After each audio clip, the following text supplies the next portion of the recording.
Welcome back to West Film, the channel where we break down the movies that define generations, revisit the films that sparked endless debate, and uncover the stories behind the stories. From hidden franchise lore and honest reviews to in-depth movie recaps and film analysis that respects your intelligence, you'll find it all right here.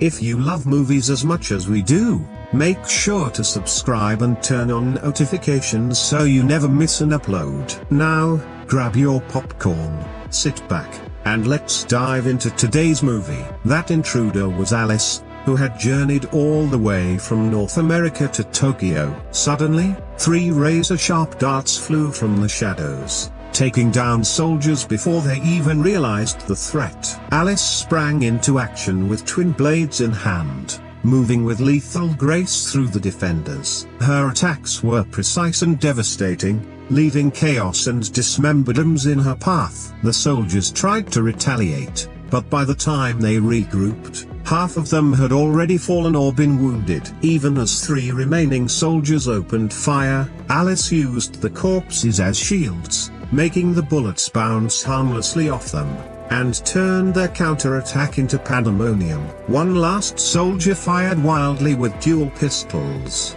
but Alice twirled through the air, evading every shot before bringing a samurai sword down for another kill. Her triumph, however, was immediately met with another prepared squad. Without hesitation, Alice unleashed her extraordinary powers. The combat prowess on display was staggering, yet this was just one of her clones. Countless duplicates of Alice had spread throughout the base, each one capable of dominating an entire squad on her own. Confronted with such overwhelming force, Albert realized resistance was futile. He evacuated by helicopter and activated the base's self-destruct sequence as he fled. Within moments, the underground stronghold was obliterated. What Albert didn't know, however, was that the original Alice had been aboard the helicopter all along. She emerged with her gun trained on Albert's head, only to be met with a sudden injection of a new serum. This experimental formula neutralized the T-virus in her system,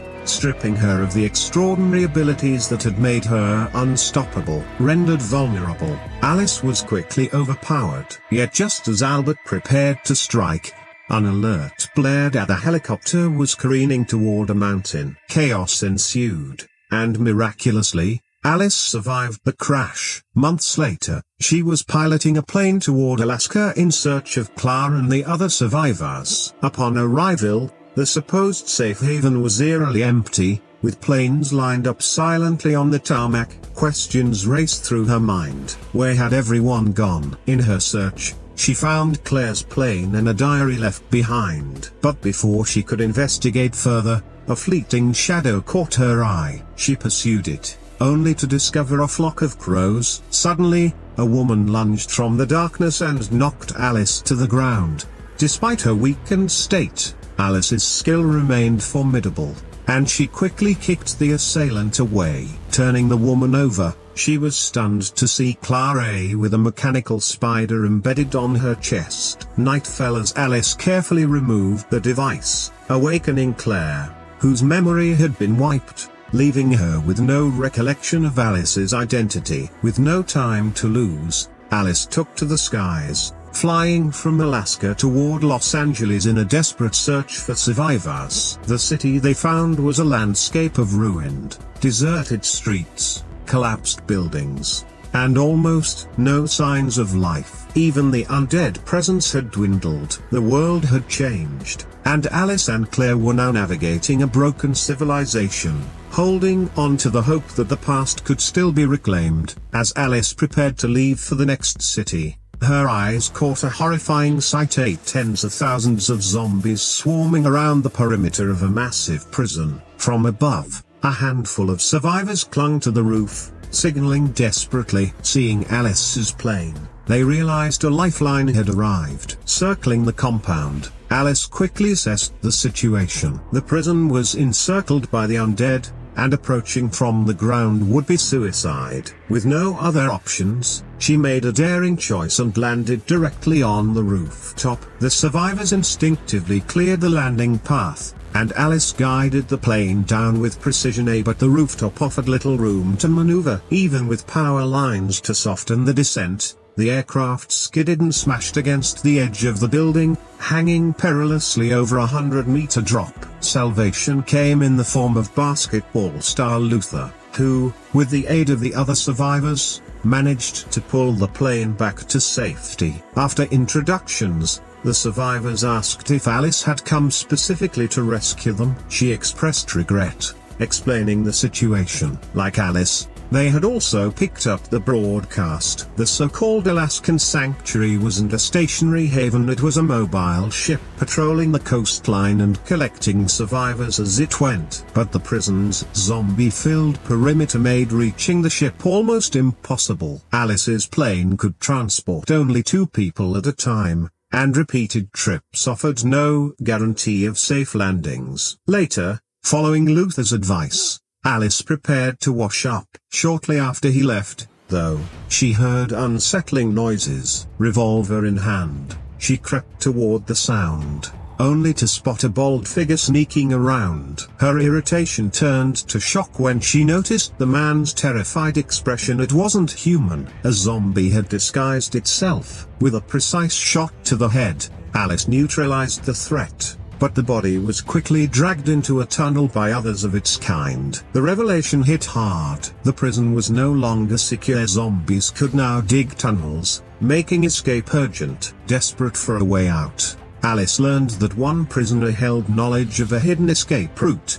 Despite warnings that he was dangerous, she made the call to free him. When the cell door opened, the man's gaze fell on Claire, and to everyone's astonishment, he was her older brother, Chris. Unfortunately, Claire, still amnesiac, didn't recognize him. Before they could process the reunion, an earth-shaking roar announced the arrival of a monstrous figure wielding a colossal axe, the executioner. Chris immediately sprang into action, directing the group toward an armored vehicle parked behind a reinforced gate large enough to carry them all to safety. The prison's arsenal, brimming with weapons, would be their key to survival. Chaos erupted. The executioner slammed the gate with unstoppable force. Alice and Chris navigated toward the flooded armory while Clara and Luther struggled to hold back the undead surge. Others raced to open the steel gate and retrieve the armored vehicle.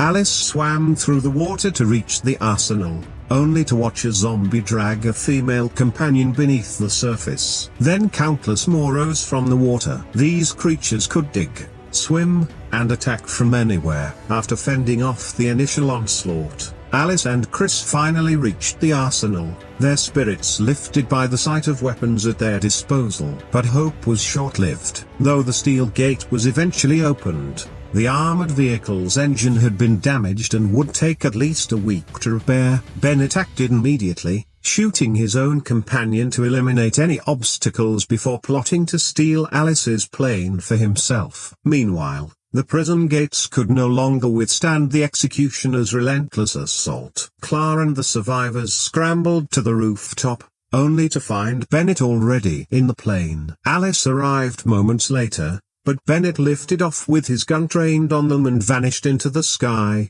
leaving chaos behind. Helpless, the group watched him disappear, now fully exposed on the rooftop. The undead surged forward, climbing and clawing with relentless force. Returning fire, the survivors were forced to retreat toward the elevator A, but it had been sabotaged. Alice took the lead, covering their path down to the bathroom below. Once everyone was packed inside, she rigged the elevator shaft with a makeshift bomb. Using the water pool at the bottom as a cushion, the lift plunged safely to the ground floor, exploding just after their arrival. Meanwhile, Alice hadn't wasted a moment on the rooftop. Calm and calculating, she secured herself to a wire, hurled a bag of explosives at the advancing horde, and leapt from the 100-meter height. The pursuing zombies tumbled like leaves in a storm, and a second later the bomb detonated in a fiery blast. Detaching from the wire mid-fall,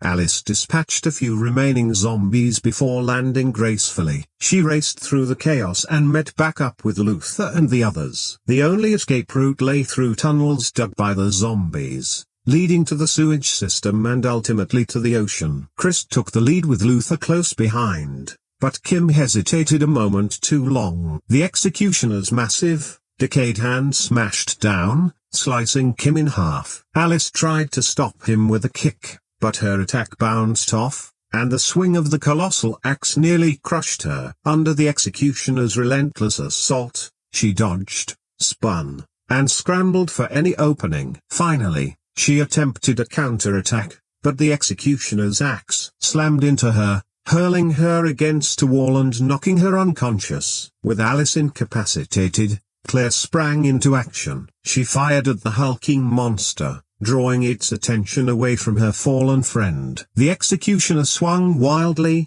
narrowly missing her as she ducked and spotted a gun on the ground. Claire improvised a sliding across the floor. She snatched it and fired upward, striking the monster's midsection. The executioner crashed down, but the danger wasn't over. He rose once more, spinning his massive axe. Just in time, Alice regained consciousness and helped Claire dodge before taking aim and firing a decisive shot that blew the creature's head apart. Reunited, Alice and Claire rejoined the group and followed the sewer tunnels toward the ocean. Disaster struck again, however, when Luther was ambushed from behind by zombies. When the chaos cleared, a collapsed section of the tunnel had blocked their path back to him. With no choice, the 3 remaining survivors pressed forward and eventually found a small boat, which they used to reach the colossal ship. On deck, they found it completely deserted except for Bennett's helicopter hovering ominously above. Boarding the vessel,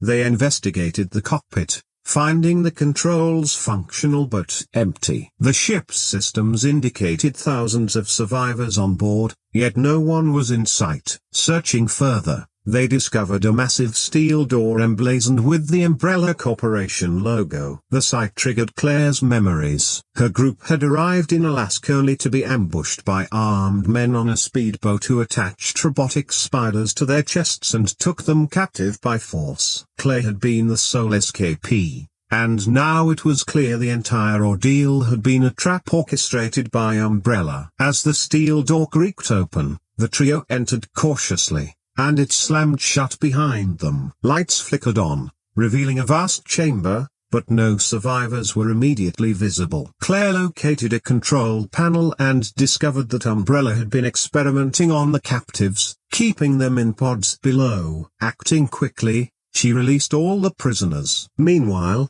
Alice followed a trail of blood into another section of the ship, uncovering a hangar bristling with Umbrella helicopters and a self-destruct system eerily reminiscent of the Tokyo base. Pressing deeper into the ship, Alice stumbled upon the aftermath of previous battles. Bodies strewn across the floor. A large display screen slowly lifted, revealing Albert. Miraculously, he had survived the plane crash, using the T-virus to sustain himself. The danger escalated immediately. 2 zombie dogs lunged toward Alice. She drew her weapon, only to feel the cold steel of a gun pressed against her back. Bennett had allied himself with Albert and was now one of the tyrant's enforcers. Alice's arrival had been anticipated. Albert's plan was cruelly calculated. The T-virus within him demanded human blood to stave off mutation, and he had intentionally spread misinformation to lure survivors to the ship. But ordinary victims couldn't satisfy the virus. It required someone like Alice,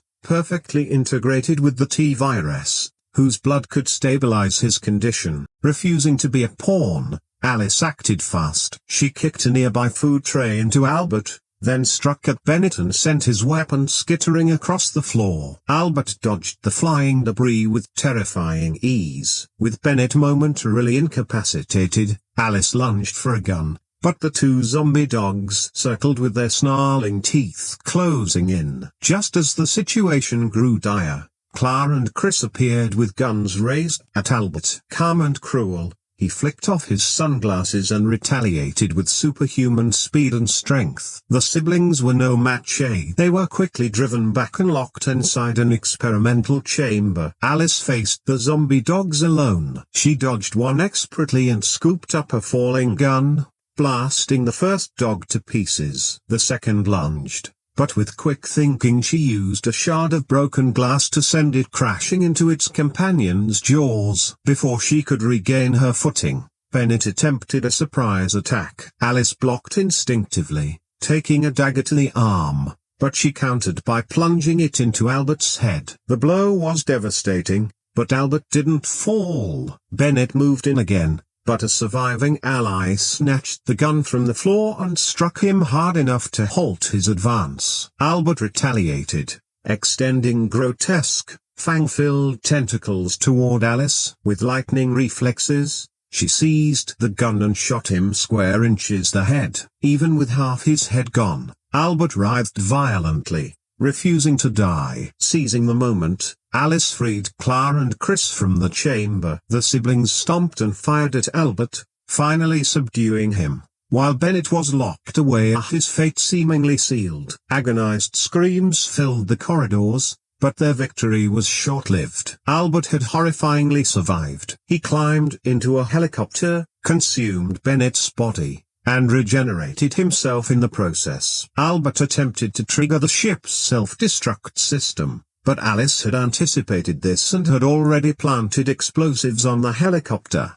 By the time Albert realized it, the bomb detonated, neutralizing the threat. Miraculously, Luther Ray, who had been captured by zombies earlier, also emerged alive. Soon, scores of other survivors appeared on deck, rallying to Alice's cause. The plan was clear: take control of the ship and broadcast a message to guide more survivors to safety. But just as hope seemed within reach, a new wave of danger descended. Countless Umbrella Corporation helicopters appeared on the horizon, signaling that the fight was far from over. A monster should feel like it has weight, smell, heat, breath, and impact. You should feel like it could actually crush someone. Afterlife doesn't always get there. The CGI has moments that work, especially when the movie leans fully into action fantasy. If you accept this as a comic book version of Resident Evil, some of the artificiality becomes easier to forgive. The film isn't aiming for raw realism, it wants glossy chaos, everything heightened. But even within that style, the effects are uneven. Some shots look impressive in a polished, 3D action movie kind of way, while others look crude, rubbery, or strangely unfinished. And the more the movie relies on digital movement, the more you start noticing the gap between the actors and the world around them. That becomes especially obvious in the action scenes. When a scene is already slowed down, already staged like a pose, and already packed with CGI, every little flaw becomes easier to see. The slow motion gives you time to admire the image, but it also gives you time to question it. You see the fake weight, you see the digital smoothness, you see the moment where a stunt stops feeling physical and starts feeling rendered. That's why the effects can be both a selling point and a problem. The movie exists partly because of them. It wants to show off what it can do, to be a 3D spectacle, and the CGI is a huge part of that identity. But because it leans on those tools so hard, the film often loses the roughness that could have made the action feel more intense. Not everything is weak, though. Some of the production craft surrounding the effects works better than the script does. The stunt work has moments of real commitment. The art direction gives the movie a clean, recognizable visual identity. The costumes and Umbrella Soldier designs help create that cold, corporate war machine feeling. Even the monster concepts have genuine appeal, especially when the movie gives us something large, strange, or visually aggressive to focus on. The problem is that the better craft is often trapped inside a movie that keeps pushing too far. The Axeman is a good example. As an image, he's memorable: a huge body, giant weapon, masked face, heavy presence. You can understand why the movie wants him there. He looks like a video game boss fight dropped into the middle of a prison siege. But the execution is where people split. Some viewers see him and think,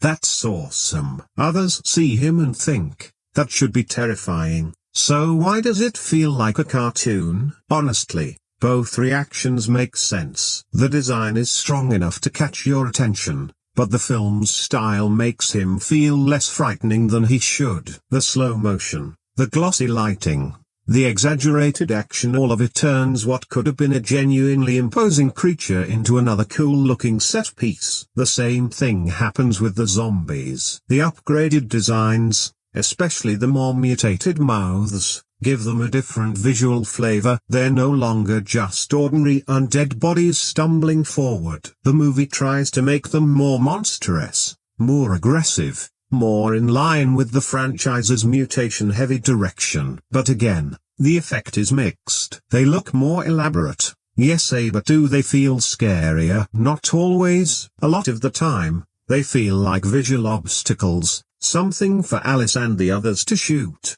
dodge, kick, or dramatically escape from. The film is far more interested in how creatures look during action than in how they create fear before the action begins. And that's the larger issue with the effects in Afterlife. They're not always bad, they're just overused. The movie keeps reaching for digital spectacle when it might have benefited from something more restrained, more tactile, more grounded, more practical texture, more shadows, more uncertainty, more moments where the audience has to imagine what's coming instead of being immediately shown another glossy monster shot. Still, I understand the appeal. There's a kind of surface pleasure to the way Afterlife looks. It's not elegant exactly, but it has confidence. It knows its own visual language. Black outfits, cold facilities, ruined skylines, bright glass, metallic interiors, slow-motion violence, monsters framed like boss battles. That's the movie's comfort zone. And when you're in the mood for that kind of thing, the effects help carry it. But when you step back and ask whether the CGI adds danger, emotion, or suspense, the answer becomes less convincing. Most of the time, it adds size, noise, and shine, and Afterlife already has plenty of all three. So the effects are a perfect example of the movie's biggest contradiction. They make the film look bigger, but not necessarily better. They make the action more elaborate, but not always more exciting. They make the monsters more detailed, but not always more frightening. It's spectacle without enough texture, a lot of pixels, not enough pulse. And honestly, in a world this broken, you can't really blame anyone for chasing hope. When the entire planet has turned into one giant graveyard with teeth, even a suspicious radio message starts sounding like salvation. So Alice heads to Alaska, following that signal and searching for survivors. And right away, the movie gives us one of its more interesting setups, because when Alice gets there, she doesn't find a thriving safe zone. She doesn't find a community. She doesn't find people rebuilding civilization or some hidden pocket of normalcy. She finds emptiness, and then she finds Claire. Now, Claire's return should be a big moment. Ali Larter is back, and there's already some history there from the previous film. The movie clearly wants this to feel important. But Claire isn't quite herself. When Alice finds her, she's lost her memory, she's confused, and there's a strange device attached to her, almost as if someone has stripped away who she was and left only the shell behind. That idea is actually not bad. There's something genuinely creepy about finding someone you know in the middle of nowhere, alive but emotionally erased. It gives the story a little mystery. It makes Arcadia feel more suspicious. It suggests that whatever happened here wasn't just another zombie attack. But like a lot of things in Afterlife, the movie doesn't sit with that feeling for very long. Alice removes the device, Claire slowly starts coming back to herself, and the two of them leave Alaska behind. From there, the movie shifts again, now this time down to Los Angeles, where they spot a group of survivors trapped on top of a building surrounded by the undead. This is where Afterlife settles into its main location for a while. The survivors are hiding out inside what is essentially a prison fortress, high walls, locked spaces, a small group of desperate people, and zombies pressing in from the outside. On paper, that's a solid setup for a Resident Evil movie. A closed location, a group of people who don't fully trust each other, a ticking clock, the undead getting closer, supplies running low, people starting to panic. That kind of setup should naturally create tension. And for a moment, you can see the shape of a stronger movie hiding inside this one. Alice and Claire land on the roof. The survivors explain what's been happening. Arcadia, the supposed safe haven, isn't in Alaska after all. It's a ship sitting off the coast. The broadcast has gone silent. Nobody really knows what's waiting out there. But staying in the prison isn't an option either, because the dead are gathering outside in massive numbers. So the goal becomes simple: get out, reach the ship, find out if Arcadia is real. That's the cleanest version of the story, and honestly, it's the version that works best. When Afterlife focuses on this basic survival mission, it has an easy, pulpy momentum. You understand what the characters want. You understand what's blocking them. You understand why they're willing to take the risk. The problem is that the movie keeps stacking more and more on top of that simple idea because this is still a Resident Evil sequel. So Umbrella has to be involved. Wesker has to be involved. There have to be experiments, hidden agendas, infected creatures, betrayals, prison escapes, memory loss, mutant dogs, and a bigger corporate evil waiting behind the curtain. And suddenly, what started as a fairly straightforward reach the safe haven story begins to feel crowded. Still, the basic setup does have a certain B-movie appeal. Alice is once again the lone warrior moving through the ruins of civilization. Claire becomes her main partner. The Los Angeles survivors give the film a temporary community to protect. Arcadia gives everyone a destination, and Umbrella casts that familiar franchise-wide shadow, reminding us that even at the end of the world, the real monster isn't just the infected outside the walls. It's the corporation that keeps turning human survival into another experiment. That part works. Not perfectly, not deeply, but it gives the movie enough of a spine to move from one sequence to the next. And really, that's the strange thing about Afterlife. The foundation isn't impossible to work with. There's a version of this story that could have been tense,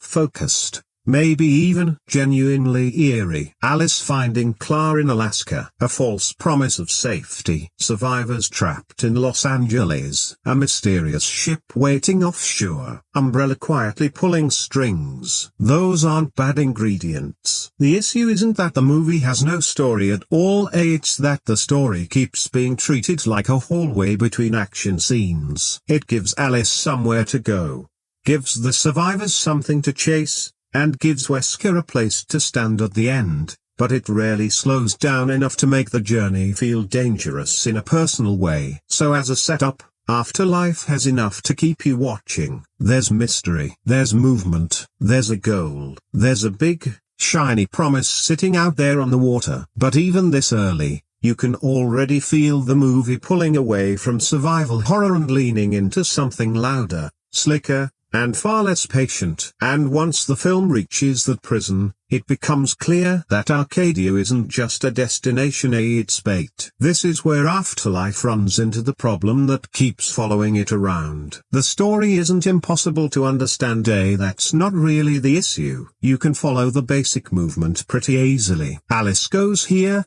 finds someone, flies there, meets survivors, plans an escape, heads toward Arcadia, runs into Umbrella again. On a surface level, the movie isn't some confusing puzzle box, but it does feel overloaded. It feels like the film keeps picking up new ideas before it has properly handled the last one. We start with Alice and the fallout from the previous movie, then the clone situation, then Alaska, then Claire's memory loss, then the empty promise of Arcadia, then Los Angeles, then the prison survivors, then Chris Redfield locked in a cell, then zombies breaking in, then the giant axe monster, then the ship, then Wesker, then Umbrella's experiments, then another cliffhanger. After a while, it stops feeling like narrative momentum and starts feeling like a checklist being cleared. There's a difference. A busy movie isn't automatically an exciting movie. Sometimes a busy movie just feels nervous, like it's afraid that if it pauses for even 30 seconds, the audience might notice how thin everything actually is. Afterlife has that feeling a lot. It keeps moving, but it doesn't always feel like it's progressing. That's the strange thing. The movie has a goal A, reach Arcadia A, but the journey itself doesn't carry much emotional weight. The characters want safety, sure, but the film rarely gives us enough time with them to feel the desperation. They're trapped, surrounded, betrayed, attacked, and forced into impossible situations. But most of it plays like action staging rather than survival pressure. You can almost feel the script saying, okay, now we need the next cool scene. And yes, some of those scenes are cool, but the connective tissue is weak. The writing feels thin in a way that becomes harder to ignore as the movie goes on. Conversations don't really reveal character. Plot turns don't hit with much surprise. Even reunions that should feel important are handled so casually that they barely register. Someone comes back, someone remembers something, someone explains a plan, someone points toward the next location. Then the movie moves on. There isn't enough dramatic weight underneath it. That becomes especially noticeable with the structure. A stronger version of this film could have been very simple. Alice and Claire find survivors, realize Arcadia is a trap, and fight their way toward the truth. That's enough. You can build tension out of that. You can build character conflict out of that. You can make the prison feel like a pressure cooker. But Afterlife keeps opening doors without really exploring the rooms behind them. Claire's memory loss could have been genuinely unsettling. The prison survivors could have been more than temporary bodies waiting for chaos. Chris Redfield's introduction could have carried real mystery or tension. Arcadia could have felt like a haunting question instead of just the next destination. Even Wesker, as the face of Umbrella, could have turned the story into something sharper and more personal. Instead, everything feels slightly undercooked. Not absent-a, just undercooked. The movie gives you pieces of a story, but it rarely lets them breathe long enough to become a story with texture. And by the final act, that problem really catches up with it. Because when a movie spends most of its time treating plot as an excuse for spectacle, the ending has to work extra hard to feel satisfying. It has to pull the pieces together. It has to make the journey feel worth it. It has to give the conflict some shape beyond here is the villain, now fight him. Afterlife doesn't really manage that. The climax arrives with all the expected noise: the villain, the creatures, the slick action, the visual effects, the big confrontation, but emotionally it lands softer than it should. It feels less like the payoff to a carefully built story and more like the movie arriving at the place where a finale is supposed to happen. And that's one of the biggest frustrations here, because the film isn't lacking ingredients. It has a ruined world, a false safe haven, returning characters, a powerful corporation, memory loss, experiments, monsters, betrayal, survival, and a ship full of dark secrets. Those are all usable pieces, but the script never shapes them into something that feels truly urgent or surprising. It keeps everything obvious. It keeps everything functional. It pushes characters from one set piece to another, and when it needs tension, it mostly just adds more zombies or a larger monster. That might be enough if all you want is momentum. But if you want the movie to actually pull you in, to make you care about who survives and what this journey means, the writing doesn't do enough. So the story problems in Afterlife aren't just about plot holes or ridiculous moments. Though yes, there are plenty of those. The bigger issue is that the movie has no patience for its own best ideas. It introduces them, it gestures at them, then it rushes past them in slow motion, which is somehow both too fast and too slow at the same time. And that's probably the best way to describe the storytelling here. There's always something happening,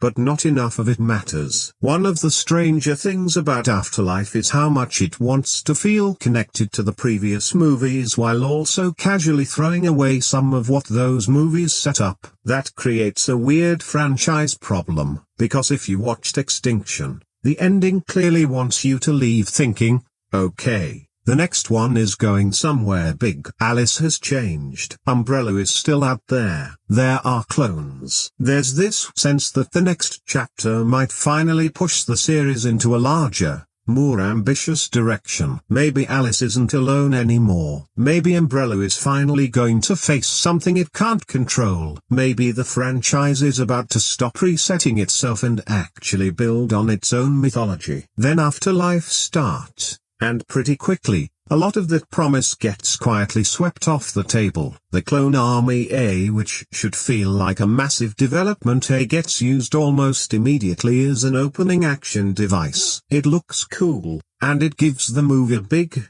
flashy start, but as a continuation of the previous film, it feels strangely disposable. Something that could have changed the entire direction of the series becomes more like a visual gimmick. A setup becomes a set piece. And that's frustrating, because this isn't just a small detail. The clone idea had genuine weight, at least in theory. It suggested a bigger fight, suggested Alice turning Umbrella's own experiments against them, suggested escalation not just in action but in story. But Afterlife doesn't really want to deal with the consequences of that. It wants the image of multiple Alices storming Umbrella. It wants the coolness of the concept. It doesn't want the responsibility of carrying that idea through the rest of the movie. And that becomes a pattern. The movie keeps giving the impression that big things matter right up until the next sequence needs to begin. Powers can be introduced, removed, or changed. Characters can return without much emotional weight. A safe haven can become a trap. A cliffhanger can set up the future,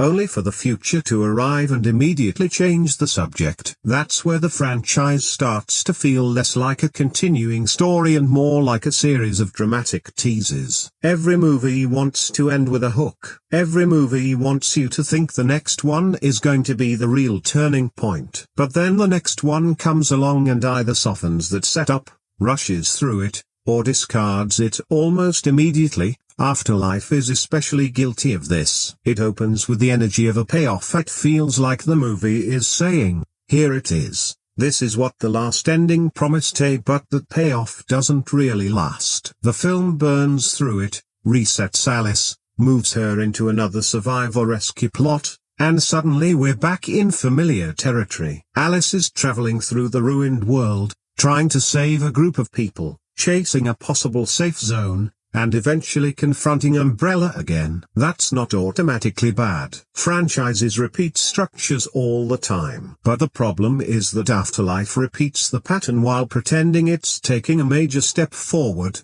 and you can feel the disconnect. There's also the issue of sequel bait. The movie doesn't just abandon earlier hooks, it creates new ones. By the end, it's already gesturing toward the next chapter, already promising more conflict, more familiar faces, more Umbrella chaos. And after watching how quickly this film deals with previous setups, that new tease feels less exciting than it probably should. You start wondering, is this actually going somewhere, or is this just another shiny button they want to press before the credits roll? That's the danger when a franchise keeps asking for investment without consistently rewarding it. At a certain point, audiences stop treating cliffhangers like promises. They start treating them like marketing. And Afterlife walks right into that trap. What makes it more frustrating is that there are pieces here that could have made the continuity genuinely interesting. Clara turning with missing memories. Arcadia turning out to be something far more sinister. Umbrella still operating in the shadows. Alice being stripped of her powers. Chris Redfield entering the story. These are all things that could have created a stronger sense of development across the series. But the movie often treats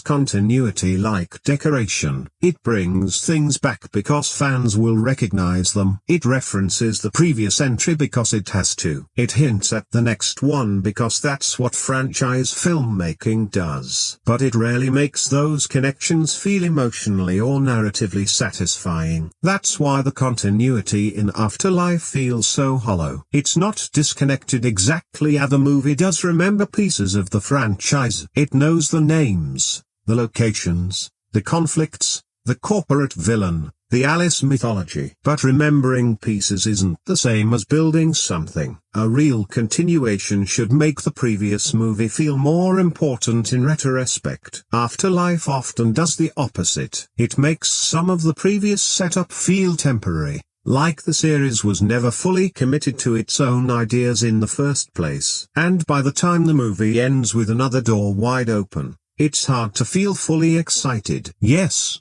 part of you may still wonder what happens next day. That curiosity is still there, but it comes with a little exhaustion, too. Afterlife doesn't just continue the Resident Evil franchise, it exposes one of the franchise's biggest habits, promising a bigger story, then resetting itself before that story can really land. Paul W.S. Anderson returning to direct this one is a big part of why Afterlife feels the way it does. You can sense his fingerprints all over it. For better and for worse, this is not a movie that feels anonymous. It doesn't feel like some random studio's sequel assembled by committee and pushed out just to keep the brand alive. I mean, yes, it does feel like a brand movie in a lot of ways, but visually, rhythmically, and stylistically, it has a very specific attitude. Anderson wants this thing to look cool. That's probably the simplest way to put it. Every shot seems to be reaching for that glossy,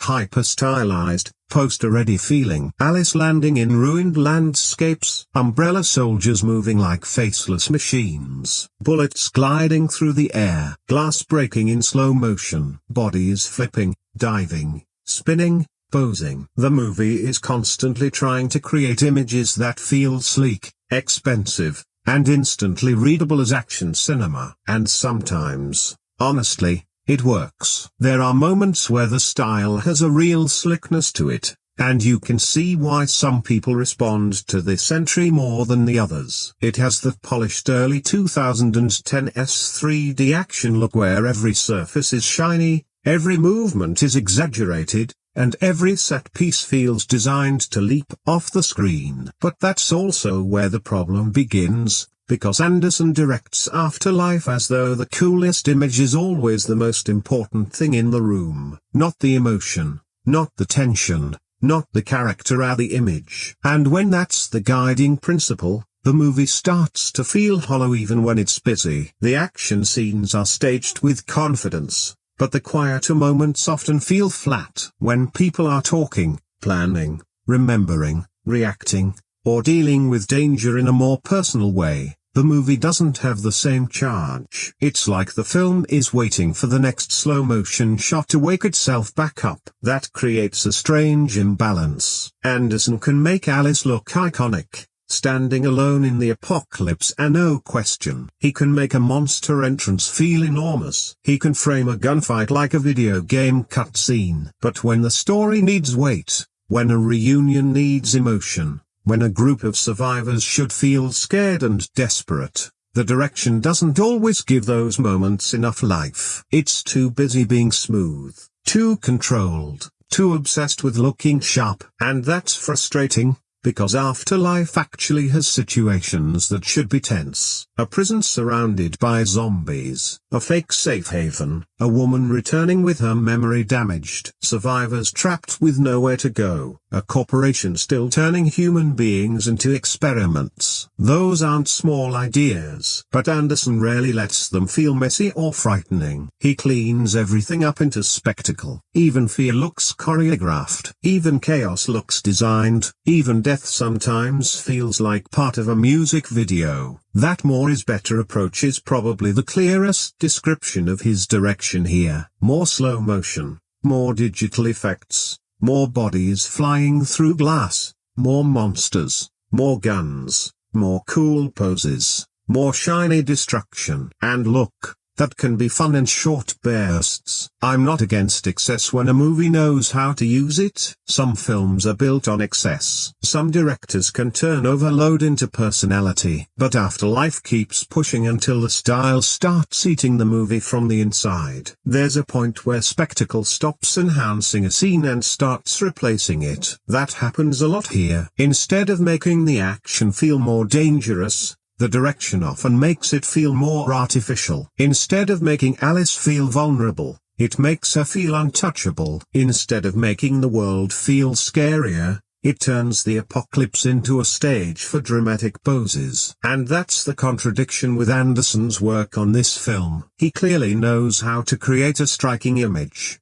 He clearly understands the appeal of Jovovich as Alice. He clearly wants to give the audience a bigger, louder, cleaner, more 3D-friendly Resident Evil movie. But he also seems far less interested in grounding any of that in believable stakes. So the movie becomes a showcase for action, for effects, for Alice, for 3D, but not always a showcase for storytelling. That's why Anderson's direction is so divisive here. Some viewers will look at Afterlife and say, yes, this is exactly what I came for. It's slick, fast, stylish, and ridiculous. And honestly, fair enough. If you're already on the movie's wavelength, his style gives you plenty to enjoy. But if you want horror atmosphere, character tension, or a story that feels like it's building towards something meaningful, his approach can feel incredibly empty.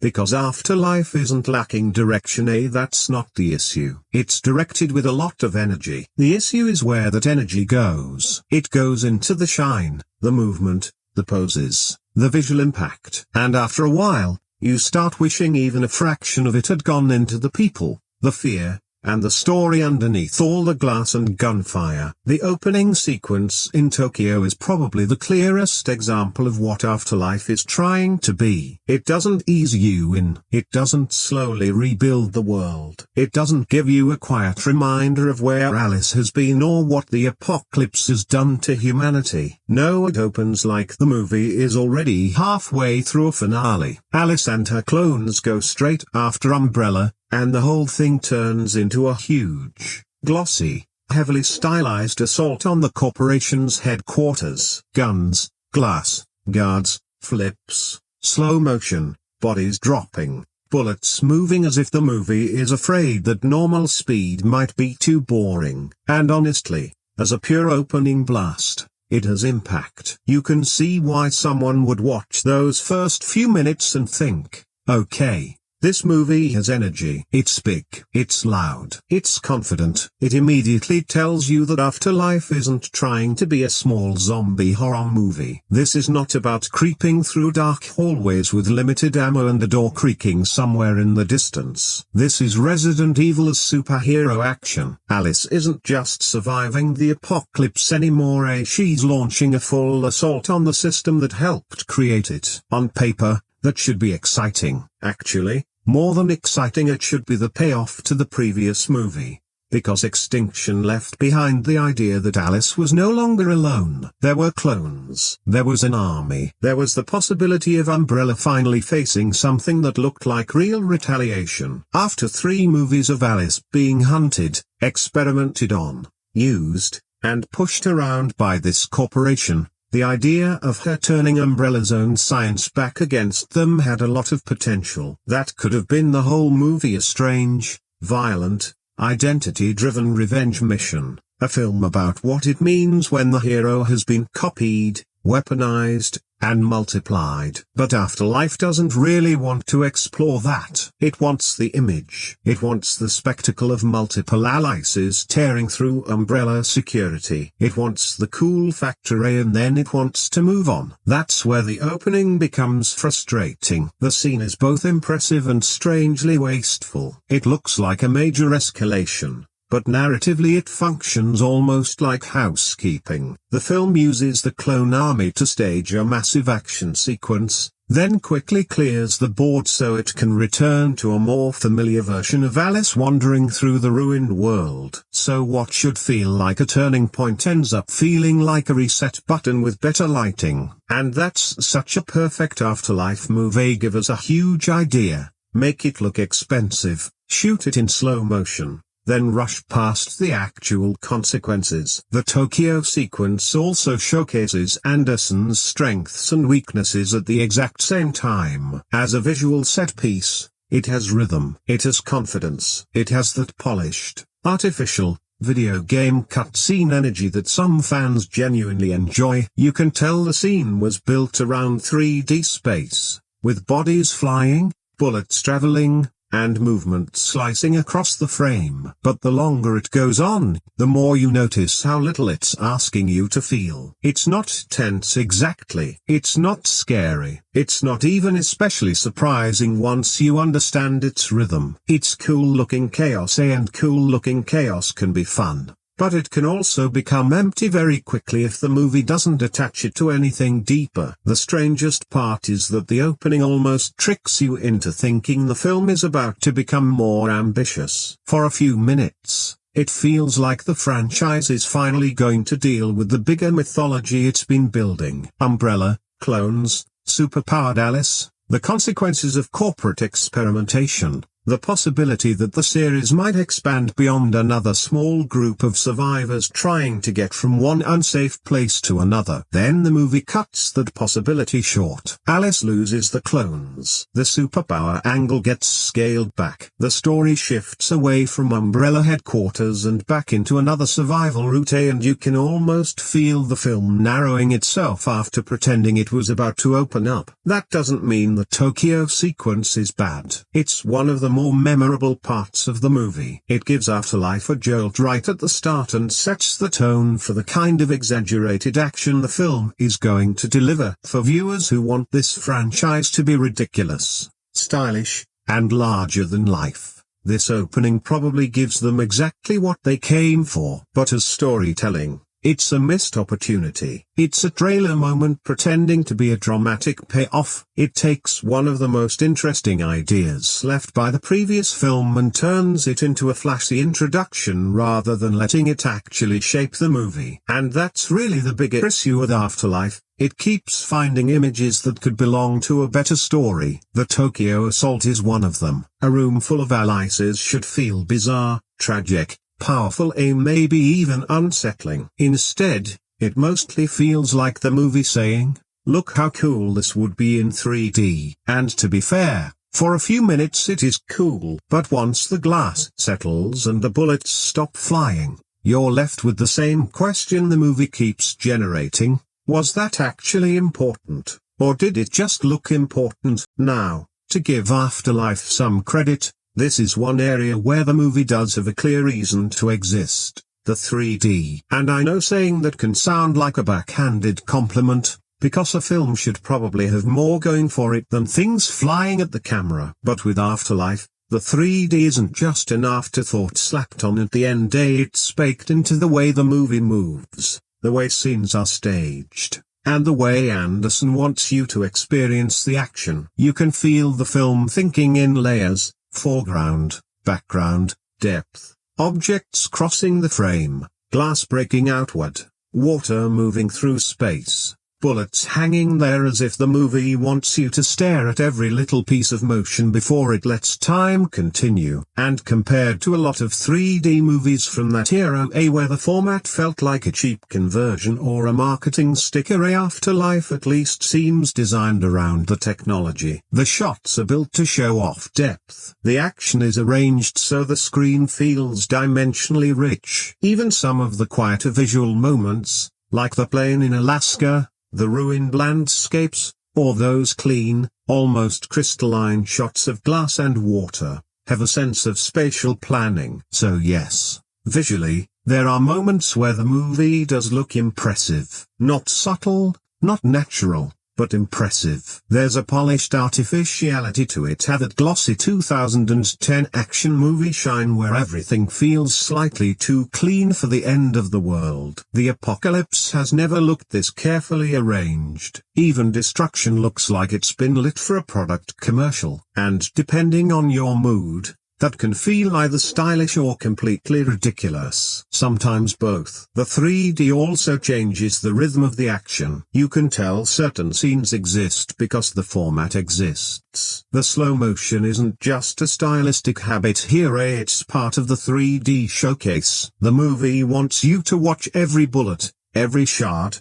every body movement, every weapon swing, as if the image itself is the attraction. And when it works, it gives the film a kind of theme park energy. Not horror tension exactly, more like Here's the next visual ride. That's probably why some viewers respond to Afterlife more than the story deserves. The movie is thin, but it's rarely visually lazy. It keeps throwing images at you. It knows how to frame Alice in a way that feels iconic. It knows how to make a ruined city feel vast. It knows how to make a monster entrance feel dramatic. It knows how to use 3D space to give ordinary action beats a little extra punch. But there's a downside to that, because the more the film leans into 3D, the more you feel the story bending around the gimmick. Sometimes scenes don't feel like they exist because the drama needs them. They feel like they exist because someone wanted a cool depth shot, a slow motion kick,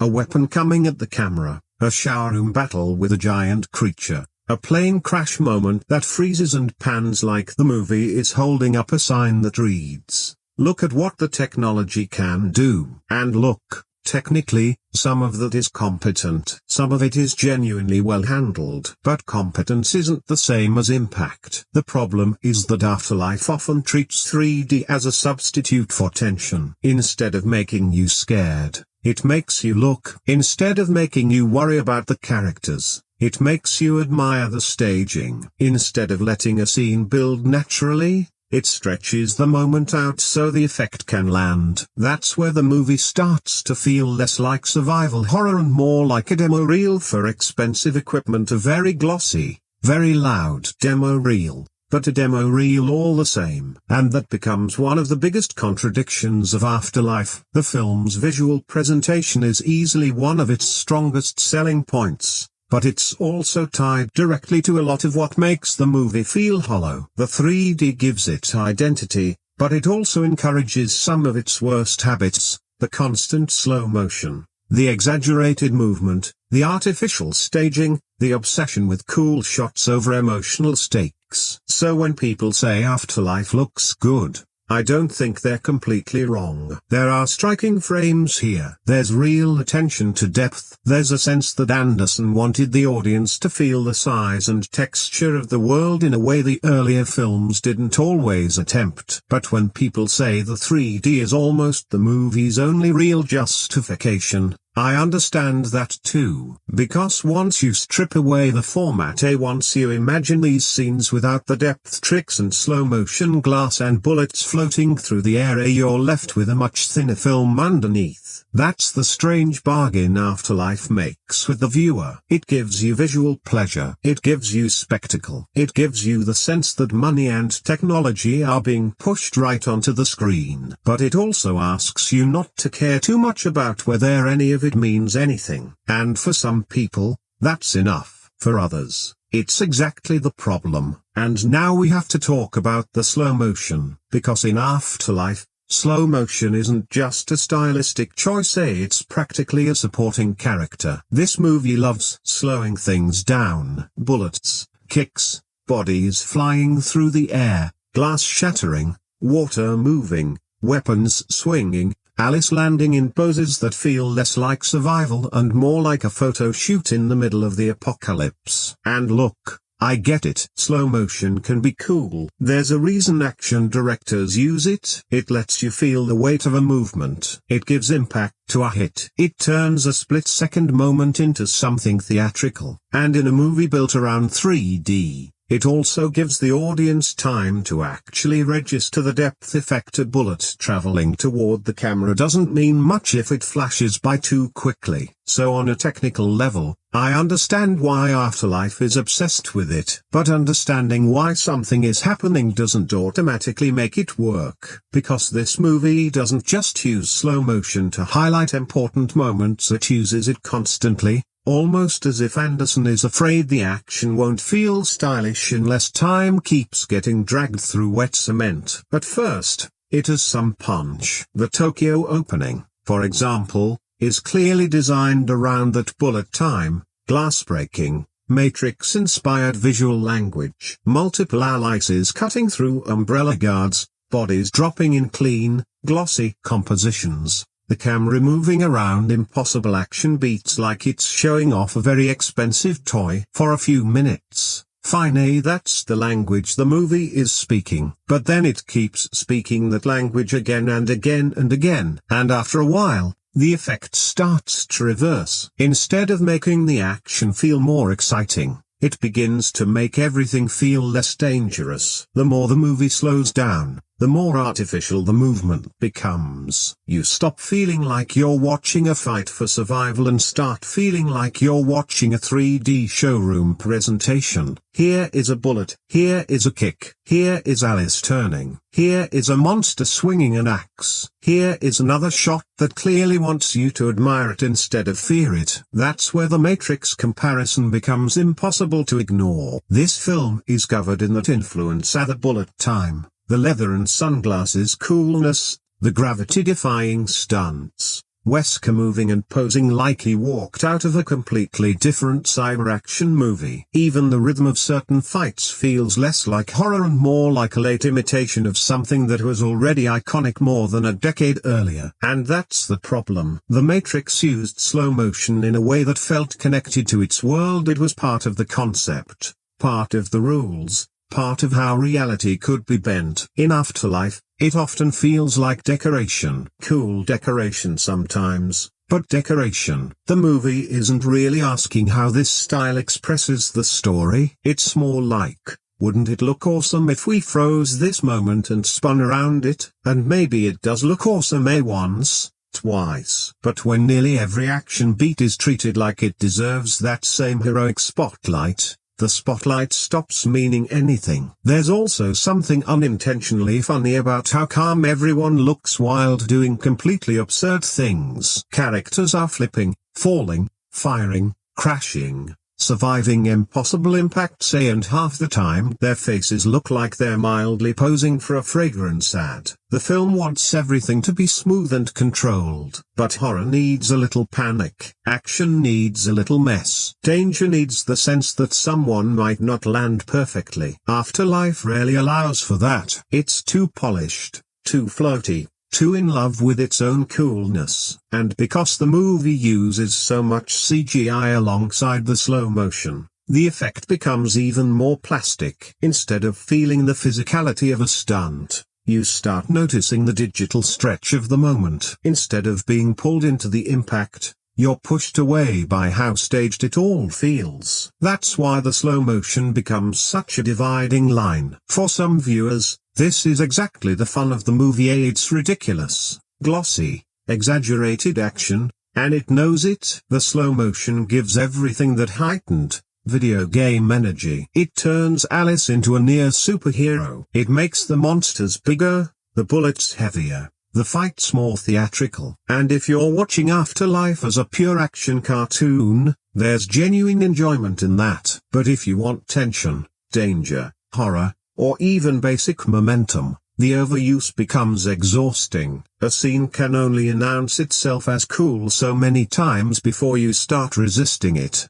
By the middle of the movie, I wasn't thinking that shot looks amazing. I was thinking, please just let the scene move. And that's never a great sign. The irony is that slow motion is supposed to make you pay closer attention. It's supposed to make a moment feel special. But in Afterlife, because it happens so often, it starts to flatten everything. A normal shot becomes rare. A simple movement becomes refreshing. You almost want someone to just run across a room at regular speed, and no spinning camera, no bullet hanging in the air, no dramatic glass explosion. Just a human being moving like gravity still exists. But that's not the movie Anderson is making. He's making Resident Evil as a 3D action ballet, filtered through the Matrix, pumped full of CGI, and polished until even the apocalypse looks choreographed. Sometimes that gives the film its style, sometimes it gives the film its energy. But just as often, it drains the danger out of the scene and replaces it with posing. And that's the real issue with the slow motion in Afterlife. It doesn't just slow down the action, it slows down the stakes. The effects in Afterlife are kind of fascinating, because this is one of those movies where you can tell a lot of work went into making everything look big, but not always into making it feel real. And there's a difference. The movie is packed with digital spectacle, the opening attack on Umbrella, the clones, The zombies, the mutant dogs, the glass, the bullets, the plane crash, the ruined cities, the giant axe-wielding monster. Everything has this heavy layer of CGI polish over it. Sometimes that gives the movie scale, sometimes it gives it energy, and sometimes it makes the whole thing look like an expensive cutscene that forgot it was supposed to have weight. That's the tricky part with Afterlife. Visually, it's not lazy. You really can't accuse the movie of looking like nobody cared. It's clearly built to be slick. The images are composed. The 3D is planned. The action is designed around movement,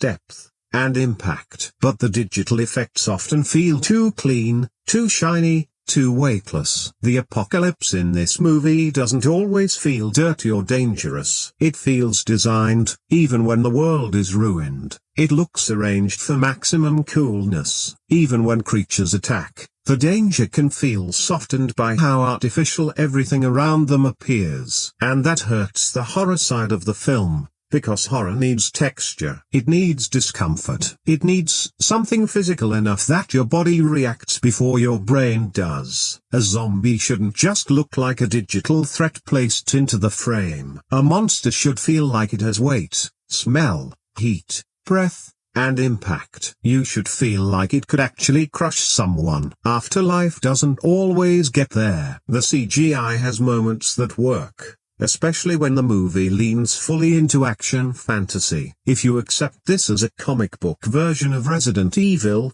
some of the artificiality becomes easier to forgive. The film isn't aiming for raw realism, it wants glossy chaos, everything heightened. But even within that style, the effects are uneven. Some shots look impressive in a polished, 3D action way. Others look crude, rubbery, or strangely unfinished. And the more the movie relies on digital movement, the more you start noticing the gap between the actors and the world around them. That becomes especially obvious in the action scenes. When a scene is already slowed down, already staged like a pose, and already filled with CGI, every little flaw becomes easier to see. The slow motion gives you time to admire the image, yes, but it also gives you time to question it. You see the fake weight. You see the digital smoothness. You see the moment where a stunt stops feeling physical and starts feeling rendered. That's why the effects can be both a selling point and a problem. The movie exists partly because of them. It wants to show off what it can do,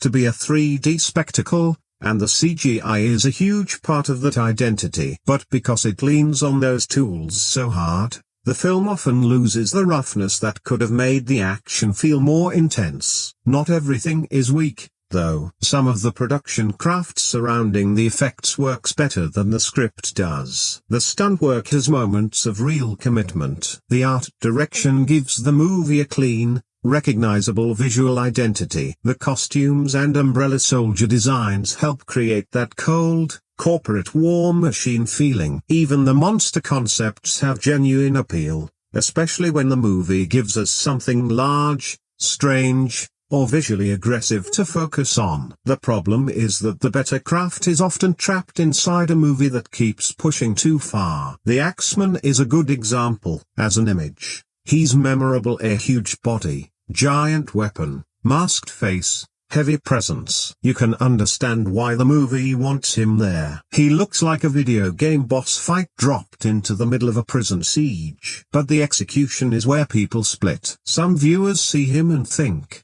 that's awesome. Others see him and think, that should be terrifying. So why does it feel like a cartoon? And honestly, both reactions make sense. The design is strong enough to catch your attention, but the film's style makes him feel less frightening than he should. The slow motion, the glossy lighting, the exaggerated action, all of it turns what could have been a genuinely imposing creature into another cool-looking set piece. The same thing happens with the zombies. The upgraded designs, especially the more mutated mouths, give them a different visual flavor. They're no longer just ordinary undead bodies stumbling forward. The movie tries to make them more monstrous, more aggressive, more in line with the franchise's mutation-heavy direction. But again, the effect is mixed. They look more elaborate, Yes, but do they feel scarier? Not always. A lot of the time, they feel like visual obstacles, something for Alice and the others to shoot,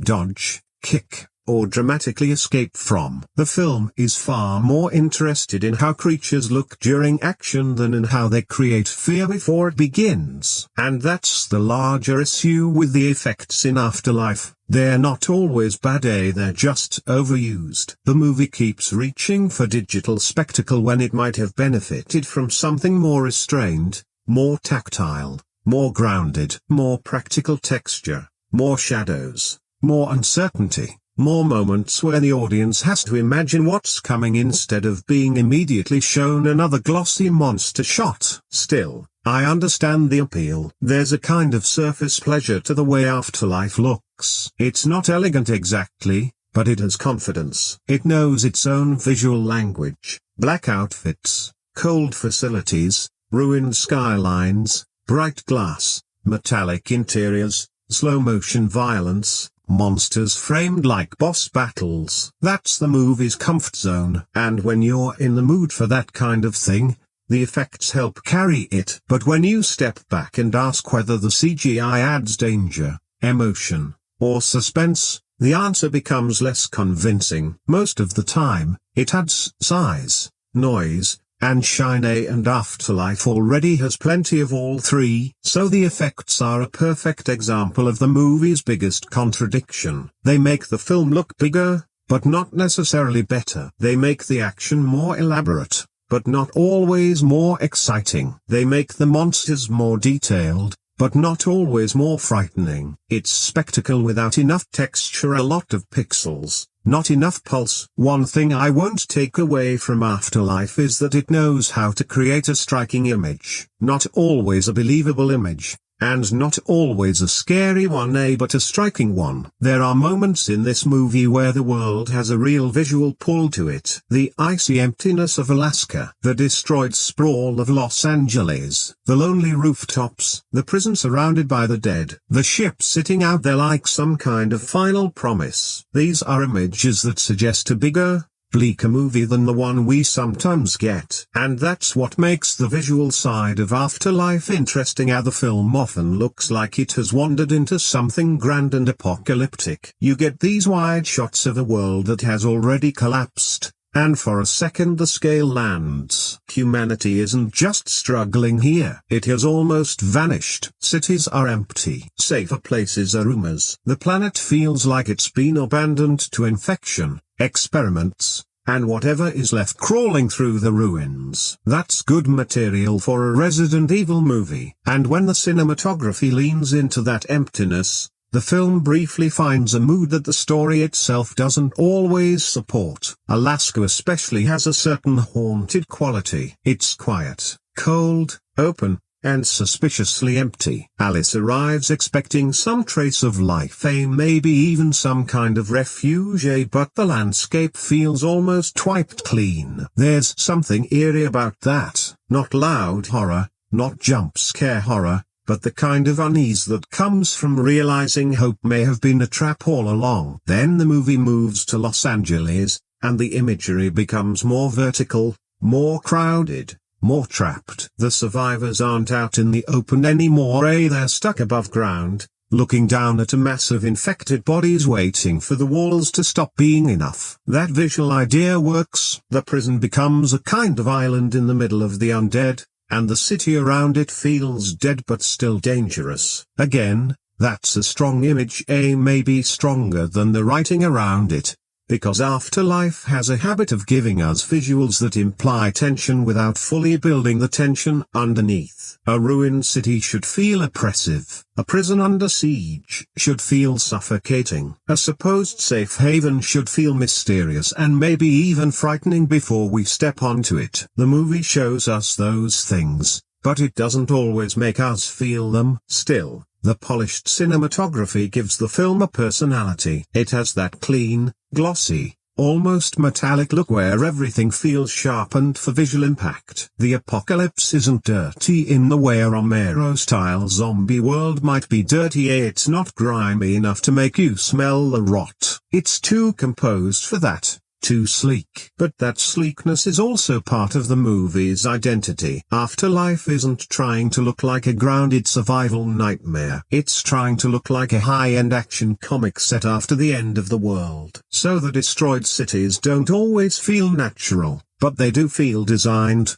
The frame is usually clean. The depth is clear. The characters are positioned like figures in a graphic novel panel. Even the emptiness feels arranged. And sometimes that artificial beauty works. There's something memorable about the contrast between Alice's almost superhero-like presence and the dead spaces around her. She doesn't move through the apocalypse like an ordinary survivor. She moves through it like an icon. The world has ended, but the camera is still making sure she looks good cutting through it. That can be ridiculous. It can also be oddly effective, because this franchise has long since stopped pretending Alice is just another human being trying to survive. The cinematography understands that, and frames her accordingly, a mythic action figure in a ruined world. And even if that weakens the horror, it does reinforce the movie's chosen identity. The ship imagery also deserves a mention, because Arcadia is one of the better visual ideas in the film. A safe haven sitting offshore is already suspicious in a story like this. It looks close enough to reach, distant enough to doubt, and clean enough to feel wrong. The whole promise of Arcadia works because visually it sits between hope and threat. You want it to be real, you know it probably isn't. And that tension is built almost entirely through the image of it waiting out there. The problem, again, is that the movie doesn't always let that atmosphere breathe. It keeps rushing toward the next piece of action, the next creature, the next confrontation. So these visuals become flashes of a better mood rather than the foundation of the entire film. That's why the cinematography is both one of Afterlife's strengths and one of its missed opportunities. The camera finds scale. It finds shine. It finds destruction. It finds those big, lonely spaces that make the world feel finished. But the movie rarely has the patience to turn those images into dread. They exist to explain the next move, introduce the next person, or point toward Arcadia, but they rarely make the world feel richer or the danger feel closer. So when the action returns, it wakes the movie up. But it also reminds you that the film is relying on action to do almost all the heavy lifting. That creates a stop-and-start rhythm. Loud scene, thin connective scene, loud scene, thin connective scene. The movie keeps jolting itself awake, but it doesn't always sustain that energy naturally. There's another pacing issue, too. The movie seems to get less satisfying as it goes on. The opening has scale. The early mystery with Alaska and Claire has potential. The prison setup has a clear survival hook. Even Arcadia as a suspicious safe haven has a decent sense of promise. But as the film moves toward the final act, that promise starts fading. Instead of tightening, the movie becomes more mechanical. The pieces fall into place because they have to. The villain appears. The creatures attack, the final fight happens, the sequel hook arrives, and by that point, if you were hoping all these ideas would build into something more exciting or emotionally satisfying, the movie doesn't really reward that patience. That's why some reactions to Afterlife are so harsh near the end. It's not just that the final stretch has action, it obviously does. The problem is that the movie has spent so much time using spectacle as momentum that by the time it reaches the climax, spectacle alone isn't enough anymore. You start to feel the emptiness. You start to realize that the film has been moving constantly without gathering much dramatic force. And that's a pacing problem as much as a writing problem. Because pacing is about when a movie chooses to accelerate, when it chooses to pause, and what it gives you during those pauses. Afterlife accelerates, often. It pauses sometimes. But during those pauses, it doesn't always build enough pressure to make the next burst of action feel earned. The result is a movie that can feel both quick and sluggish at the same time. Quick because scenes keep changing. Sluggish because not enough of those scenes matter. Quick because the action is fairly constant. Sluggish because the story doesn't gather real emotional momentum. Quick because the movie wants to entertain you every few minutes. Sluggish because it keeps interrupting itself with underwritten material that doesn't add much. That's a strange balance, but it's exactly where Afterlife lives. It's not boring in a completely dead way, it's too glossy and too busy for that. But it's also not gripping in the way a good survival action movie should be. It keeps your eyes occupied more than your nerves. And that's probably the best way to describe the pacing. Afterlife keeps moving, but it doesn't always pull you along with it. This is probably where Afterlife makes its biggest identity choice. Because technically, yes, this is still a horror franchise. There are zombies, infection, monsters, blood, gore, mutation, dead cities, survivors hiding behind walls, and a corporation still turning human beings into science projects. All the ingredients are there, but the feeling is different. Afterlife is far more interested in being an action movie than a horror movie. Not action horror in a balanced way, but action first, horror second, and sometimes horror only when the movie needs a creature to run into frame so Alice has something to shoot. That's not automatically a deal breaker. The Resident Evil films had already been moving in this direction for a while, and by this point nobody should be shocked that the series is less about creeping dread and more about stylish violence. But Afterlife pushes that shift even harder. The zombies are no longer really the center of the nightmare, they're part of the scenery, part of the obstacle course, part of the action design, and that changes the whole atmosphere. A real zombie horror film makes you feel trapped with the characters. It makes every hallway feel unsafe. Every noise matters. Every locked door feels like a choice between one kind of danger and another. The fear comes from pressure, from exhaustion, from the idea that survival is fragile and one mistake can end everything. Afterlife rarely feels that fragile. It's too sleek, too controlled, too busy making the apocalypse look cool. Even when the characters are surrounded, the movie doesn't always create the kind of dread that situation should naturally produce. A prison full of survivors with the undead outside should be terrifying. It should feel like the walls are breathing, like time is running out, like everyone inside is slowly realizing there may not be a way out. But the film often treats that setup as a waiting room for the next action scene. So instead of fear building quietly, we get bursts of spectacle. A monster appears, a gunfight starts, a slow-motion kill happens,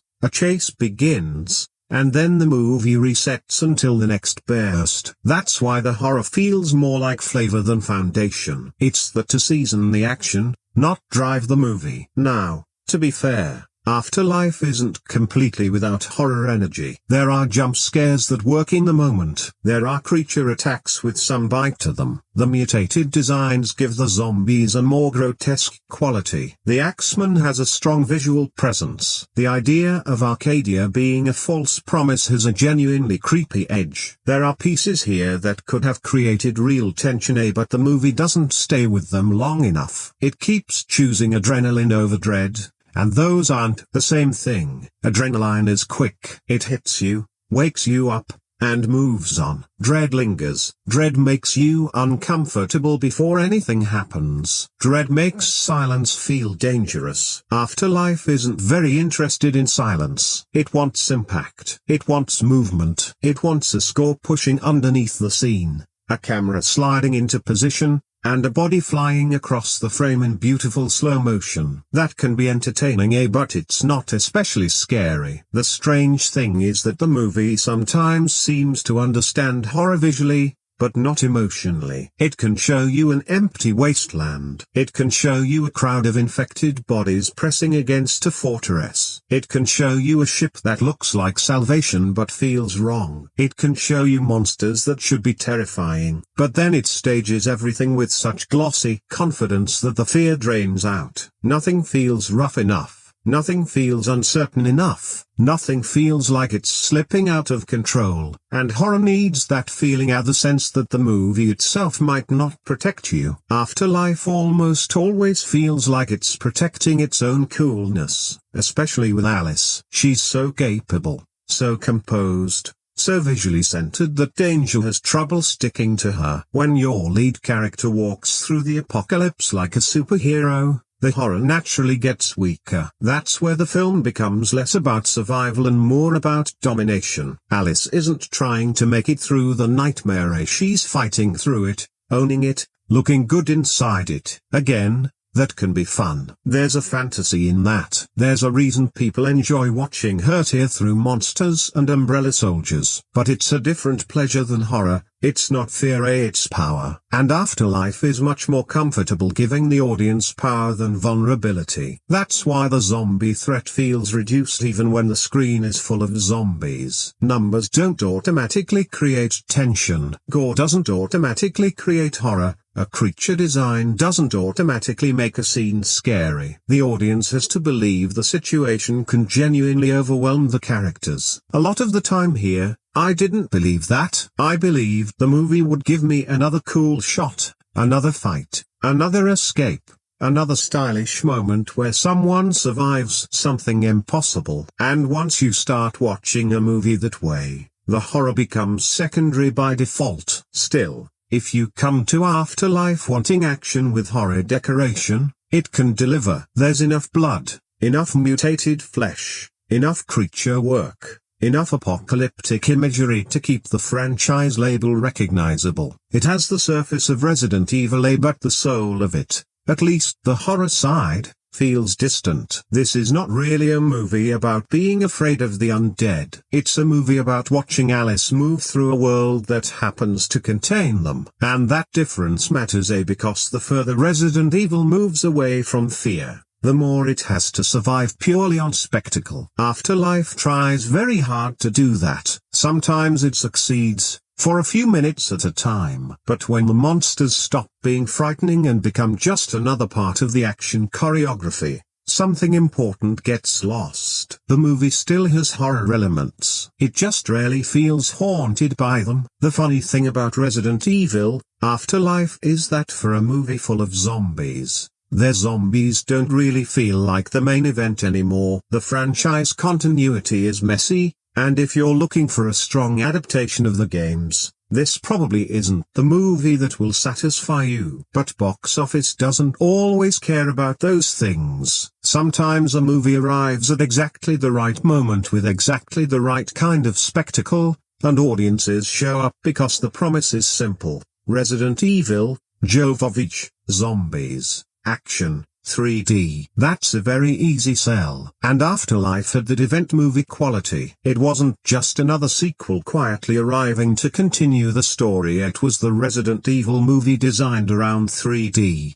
Built to look bigger, shinier, and more theatrical than the earlier entries. Whether or not the story deserved that scale is a different question. But from a marketing standpoint, you can see why it worked. The movie had a hook. Not a deep hook, but a hook. This was Resident Evil as a full 3D action attraction. And honestly, that might explain a lot about why the film is so divisive. The same things that made it commercially appealing are also the things that make it frustrating as a movie. The exaggerated action, the visual gimmicks, the slow-motion bullets, the glossy monster fights. The sense that every scene is trying to become a trailer shot, all of that makes the film easy to sell. It gives audiences something obvious to look at, but it also means the movie often feels more like a product than a story. That doesn't mean nobody genuinely enjoyed it. Clearly, plenty of viewers did. Some fans even consider Afterlife one of the more entertaining entries, maybe because it fully embraces the ridiculous version of the franchise instead of pretending to be something more grounded. It has more polish,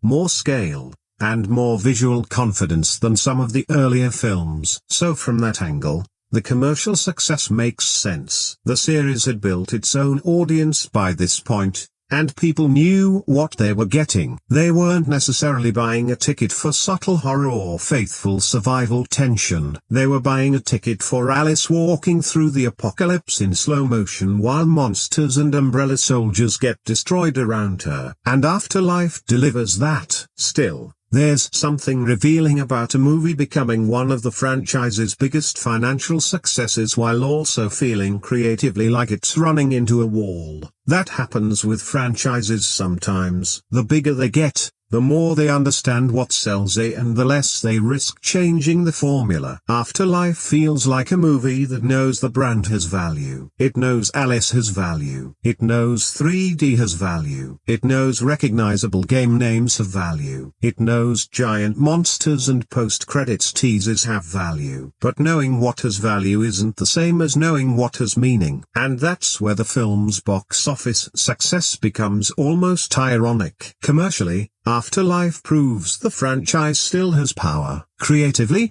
it also proves the franchise can survive while ignoring a lot of its deeper problems. The movie doesn't need to fix the character writing to sell tickets. It doesn't need to restore the horror atmosphere to bring fans back. It doesn't need to properly develop Chris, Claire, or Wesker as long as their names are present. It doesn't need to make the zombies scary if the action is loud enough. It just needs to feel like an event. And in 3D with Jovovich at the center, Afterlife absolutely positions itself that way. That's probably why the movie feels less like a desperate sequel and more like a franchise machine discovering a new gear. It's not refined, but it's confident. It knows how to package itself. It knows how to give the audience enough familiar material and enough shiny new presentation to make the next chapter feel inevitable. And maybe that's the real legacy of Afterlife within the series. Not that it's the best written, not that it's the scariest, not that it finally solves the adaptation problem, but that it showed how far this franchise could move away from survival horror and still keep growing as a theatrical action brand. That's impressive in one way, and a little depressing in another. Because once a movie proves it can be this thin and still succeed, what lesson does the franchise learn? Does it learn to deepen the story? Or does it learn to add more spectacle? Afterlife seems to answer that question before the credits are even done. It ends by pushing us toward the next movie, almost as if the machine is already moving again. And after seeing the commercial strength of this entry, you can understand why the franchise didn't just survive the shift into bigger, louder, glossier 3D action. It was rewarded for it. So yes, the box office success matters. It tells us that Afterlife wasn't some forgotten misfire that audiences ignored. It was a major moment for the film series, proving that financially this version of Resident Evil still had a strong pull. But as a critic, that success only makes the movie more interesting to examine because it shows the gap between what makes a franchise profitable and what makes a film satisfying. Afterlife clearly knew how to sell the ride. It just didn't always know how to make the ride mean something. So when you pull everything together, Resident Evil, Afterlife ends up being one of those sequels that's easy to understand and hard to fully defend. The appeal is obvious. It has style. It has action. It has Jovovich back as Alice. It has zombies, mutants, Umbrella, Wesker, returning characters, a mysterious safe haven, big 3D shots, and enough slow-motion chaos to fill 3 other movies. On a purely surface level, the film knows how to look like entertainment. It's glossy. It's loud. It has that shiny early 2010s action blockbuster confidence where every shot seems to believe it belongs in a trailer. And if you're already a fan of this version of Resident Evil, there are definitely things here to enjoy. Alice is still cool. Claire adds something. The Axeman scene is memorable. The 3D has genuine effort behind it. The action keeps arriving before the movie can completely collapse into boredom. But the longer Afterlife goes on, the more you feel how thin it really is underneath all that movement. The story has ingredients, but not enough shape. The characters have names, but not enough depth. The horror has imagery, but not enough fear. The action has style, but not enough consequence. And that's the real problem with this movie. It keeps mistaking spectacle for impact. It assumes that if something is moving slowly, flying toward the camera, exploding into glass, or being framed like a heroic comic book panel, the audience will automatically feel something. Sometimes we do, but not often enough. Because cool shots can grab your attention, but they can't carry an entire movie by themselves. At some point, you need tension, you need character, you need a story that feels like it matters beyond getting us to the next visual set piece. Afterlife rarely provides that in a satisfying way. It feels like a movie built out of moments: the Tokyo assault, Claire in Alaska, the prison under siege, the Axeman fight, the ship reveal, the Wesker confrontation, the sequel tease. You can list those moments easily, and some of them even sound exciting when described. But as a complete film, they don't connect with enough emotional force. They sit next to each other more than they build on each other. And that's why Afterlife is so divisive. For viewers who just want a slick action ride, it can absolutely work. It's not slow, it's not visually empty, it doesn't lack confidence. If your only demand is to watch Alice fighting monsters in a glossy apocalypse, the movie delivers. But if you want Resident Evil to feel dangerous again, this is where the disappointment kicks in. The zombies are no longer the main source of dread. The game characters aren't developed enough. Umbrella feels familiar more than frightening. Wesker looks like a major villain but rarely feels like one. And Alice, as iconic as she is, has become so untouchable that the movie struggles to make danger feel real around her. That leaves Afterlife in a strange place. It's too energetic to dismiss as completely boring, but too hollow to call genuinely good. It has moments of fun, but not enough substance. It has visual ambition, but not enough storytelling discipline. It has franchise importance, but not enough emotional payoff. And honestly, that may be the perfect summary of the movie, a sequel that looks bigger than it feels. Everything is amplified: the action,